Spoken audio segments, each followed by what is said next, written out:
So along with keying out plants, another strong subjects that Columbines teaches is ecology. So I'm just kind of curious, Howie, why don't we start with you?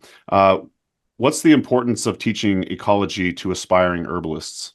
That's that's really interesting. You know, you asked me about the interview, and there's a section that says that we teach forest ecology. And I keep thinking about how in the second year we've really focused a lot more on forest ecology, and more so than the first year. And I kind of feel like, oh, we don't teach that much forest ecology in the first year. And then I'm like, well, the concept of forest ecology is how all the pieces interact. And it's important in the first year to learn the pieces before you need to know the pieces before you can learn how the pieces interact. But then if I go back and look at what we teach in the first year, I realize we teach a lot of ecology. Yeah, it's we teach a lot about how the pieces interact. It's not just the plant by itself, but the plant is connected in all these different ways to the whole big picture, and so are we to some degree or another connected to this whole big picture. And I think it's really interesting because it's shifted a lot over time, where people would say, "Oh, all these fires are happening in the Pacific Northwest. This is going to make it so that you won't be able to teach. What if the fires come through your places?" And the answer to that is then we teach about fire ecology. Then we teach about how fire affects these areas, which is really interesting as it's become actually something we do all the time now We've been because a doing lot of a the lot of places. that. What's that? But yeah, we've been doing a lot of that, and it's really great because people want to learn it because it's happening. Mm. Yeah. Yeah. Yeah, and it's really important because a lot of people have fears about the fact that once a place burns, it will be gone forever. And there's different kinds of fires, and some of the places we go to have burnt in the past many times. A lot of the places that we go to are directly connected, involved with fire. So although things are, more extreme than they usually have been, and the fires have been larger, a lot of the areas are actually invigorated by the fire, and to be able to see things firsthand. And that's another thing about Columbines. Um, Back in the day when people talked a lot about the old growth, they still do now, but it used to be very much on the forefront of old growth cutting, and a lot of it was being cut down when the logging in our areas were really extreme. You often hear some people saying, well, all the old growth trees are cut down. There's only like a handful left, and they're cutting them right now. We should need to go. And then other people were saying, well, there's actually plenty of trees left. There's more trees after it's cut than before, and actually there's plenty of trees. And it really depended on who their friends were and what media they were looking at. And what I really appreciated about Columbines was being able to take people to these areas and letting them see themselves that the truth is actually somewhere between those two in our area. The truth is somewhere between those two extremes.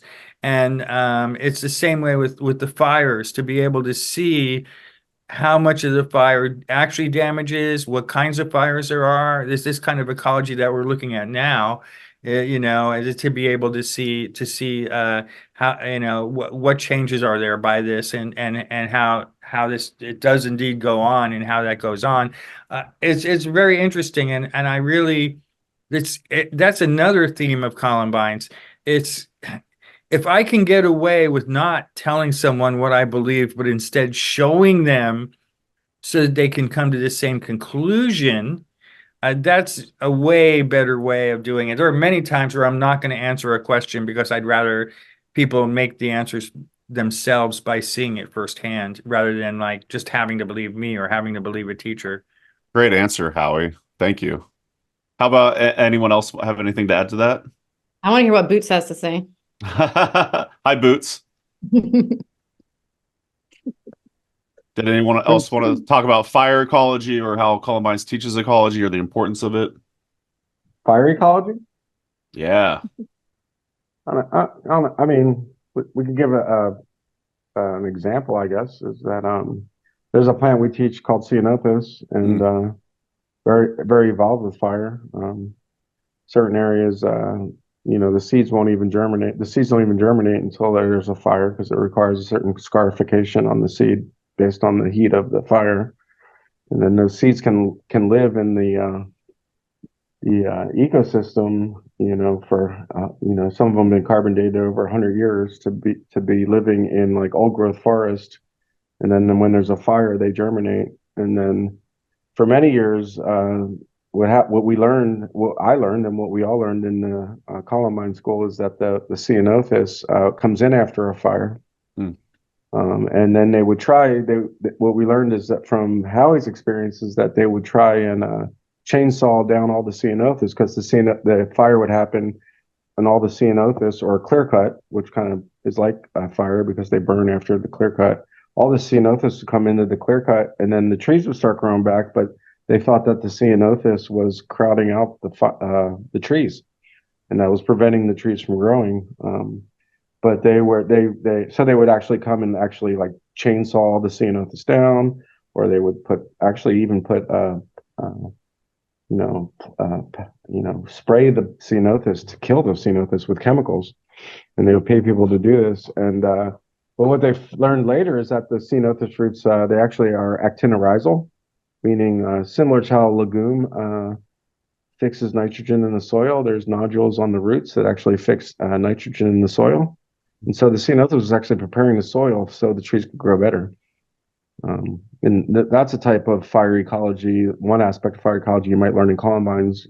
That's the kind of the thing that we're doing is that we'll look at the ceanothus, as often as we can in different ecosystems, different ages of clear cuts, different natural burns, and you'll actually live that and see that through experience.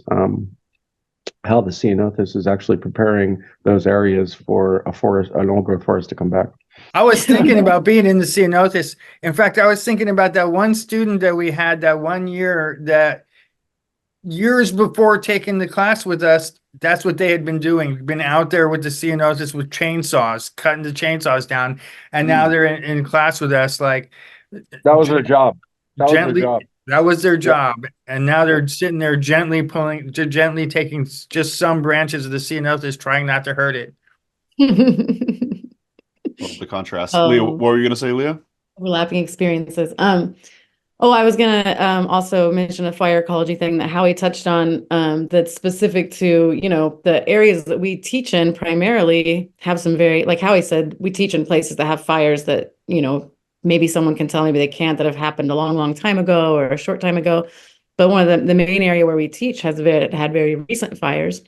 And so, as Howie said, we've been incorporating more fire ecology into just the regular week-to-week, day-to-day curriculum.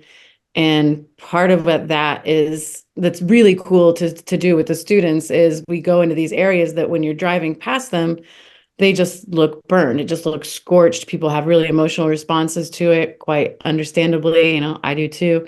And then we get to take them in. And as Howie has said it, we get to show them the things that we've been saying actually happening. And even though it looks like this scorched earth, you go in and you see all those plants that you learned that come up in the very beginning of spring, they're all there. And that's just a really, really cool thing to be able to show people and experience firsthand and possibly, obviously broaden the understanding and the perspective on fire and its role in the forests where we live.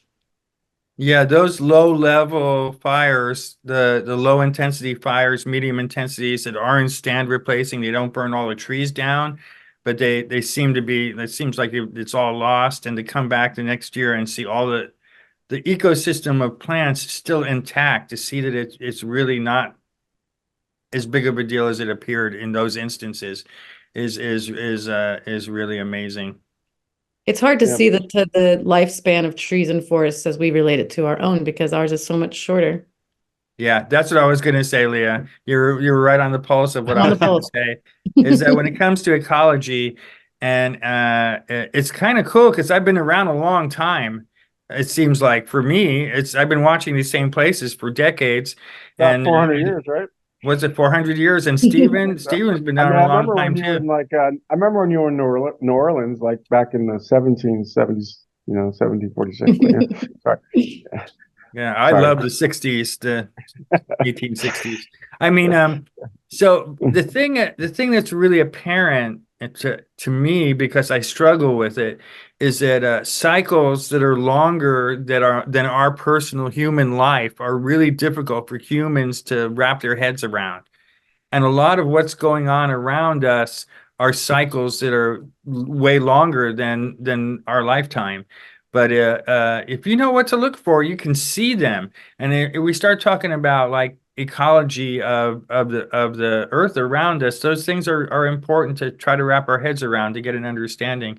And we've really expanded ecology, especially in the second year of Columbines, where we start one of the goals of the second year is the first year we're primarily staying in the west side of the Cascades, but in the second year we go to different ecosystems around Oregon, and to be able to come to a new ecosystem and to be able to understand what environmental factors are important within that ecosystem, whether it's moisture or light or elevation, or some systems fire is really important. It needs to be coming through on a regular basis. It depends on where you are and what system you're looking at, but to recognize those major formative forces on the ecosystem and then use that to be able to figure out where the plants grow.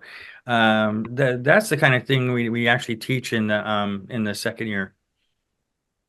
Just going back to like my memories of class, I remember being on a field trip and learning about fireweed. That's one of the first plants that's coming to mind when you're talking about this. And Stephen and Howie used to always say, and you probably still say this, repetition is the key to mastery. And for whatever reason, the Latin name epilobium just popped in my brain, and I probably haven't said that word in years. Did I get that right? Is fireweed epilobium? You got it right, but they changed it. The name changed. It's shit. Charlemagnon. You got it right. Yeah, you got it right. You got it right, but they changed it. Synonym. You got it right. The names were Let's do changed. this over. Mason, yes, you got that right, but did you know it's right, changed? Mason. Thank you, Alex. Some young whippersnapper is going to say that the name's changed. The names have changed to protect the innocent, but the plant's the same. I spoke to a student that took the class 30 years ago, a few weeks ago. Wow. I took the class 30 years ago, and she was just telling me about someplace she was hiking, and she said, yeah, and I got to the top of the hill, and it was different ecosystem than I expected.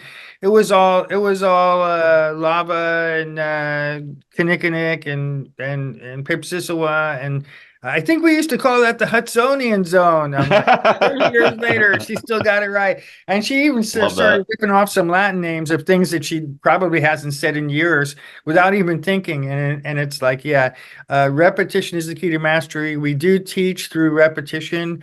The first time I'll tell you the name of a plant, I might say the Latin name. I might say, well, that's Dihydra vermosa. And you'd be like, what did Howie say? Sounds like he has his hands in his mouth again. But the 40th time that Leah asks you what the name of that plant is, you'll have it for the rest of your life. No way, Howie. I don't believe it. You mean to tell me I'm going to remember all these things that you tell me on the first class? You think I'm just going to remember those forever? Well, I already forgot what the new Latin name for fireweed is, so I guess I need to repeat that a few more times.